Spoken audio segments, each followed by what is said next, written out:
Welcome to the Prospect Pad. I'm Matt Eddy, joined by Peter Alonso, Mets first baseman, recently promoted to TripleA.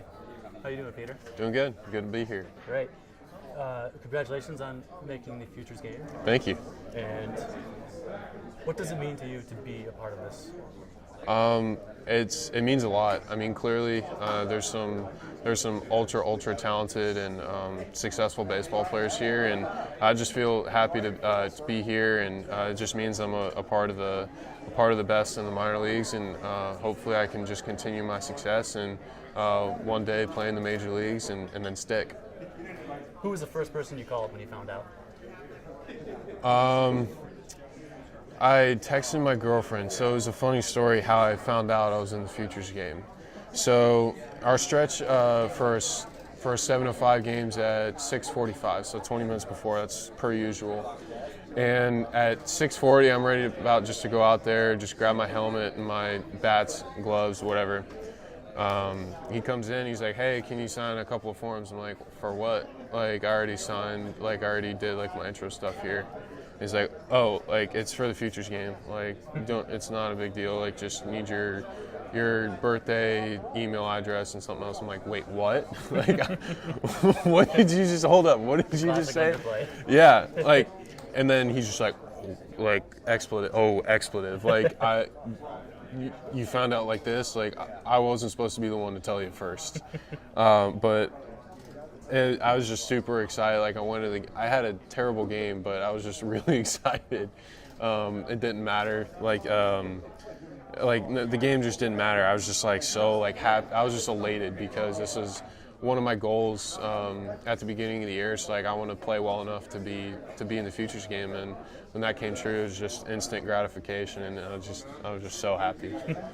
Yeah, we were talking off camera about your favorite parks to hit in. You mentioned TD Ameritrade, home of the College World Series. Yeah, I love that place. It's a great big batter's eye. It's a electric environment, and you just can't not hit there. I mean, it's so fun, and you just get caught up in the moment, and it's just something special that once you dig into the box and you kind of lock into the pitcher, it's like, man, like this is fun. So that's definitely one of my favorite places to hit. In the minor leagues, what are some of your favorite hitting venues? Binghamton was great. Vegas is great, but one of my favorite parks is from another Futures game teammate, Brendan Rodgers, with the Yard Goats. That Hartford place is awesome. Another great place is Akron. Another good place in the Easter League, and then Portland, Maine, which is I just have great memories there, and I just think it's a really, really cool field, and it's like a mini Fenway. But every ballpark has its own charm to it. But I mean, those are some of my favorites. And you're an accomplished hitter at Florida in college. Mm-hmm. Did you have to make any adjustments to pro ball with your swing or your hitting approach? When I signed, all they did is just say, "Hey, go play."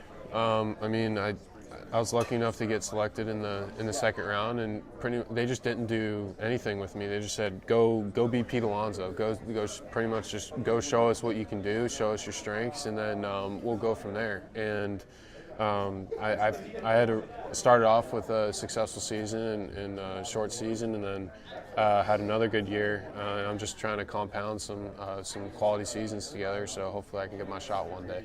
When's the last time you got to hit at Citi Field? I've never hit at Citi Field. Really? Yeah. The team was away.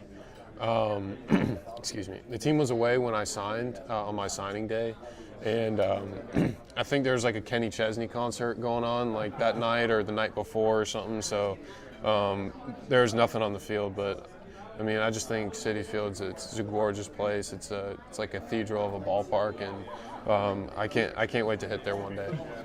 And recently promoted to TripleA, Pacific Coast League. What are the biggest differences you've noticed between the Eastern League and the PCL? There's a lot of older, savvy vets around, and they know how to pitch. There's more pitchers. Like, I'm not discrediting anybody, but I've seen a lot more cutters and right-on-right changeups I've ever seen in my life. It's not just a fastball, slider. It's a pitcher's league. It's not like I mean, you just need to. For me, I kind of struggled I've been struggling at the beginning. It's just one of those things where I've just gotten too big with my swings. I just need to simplify my approach and not try and do too much, because I guess that's the reason why I was struggling. And as long as I just keep staying simple and having good quality at bats and being competitive, like everything's going to fall into place at the end of the year. So I'm not worried about it. Well, thank you so much. Absolutely. Pete, for stopping by. Thank you.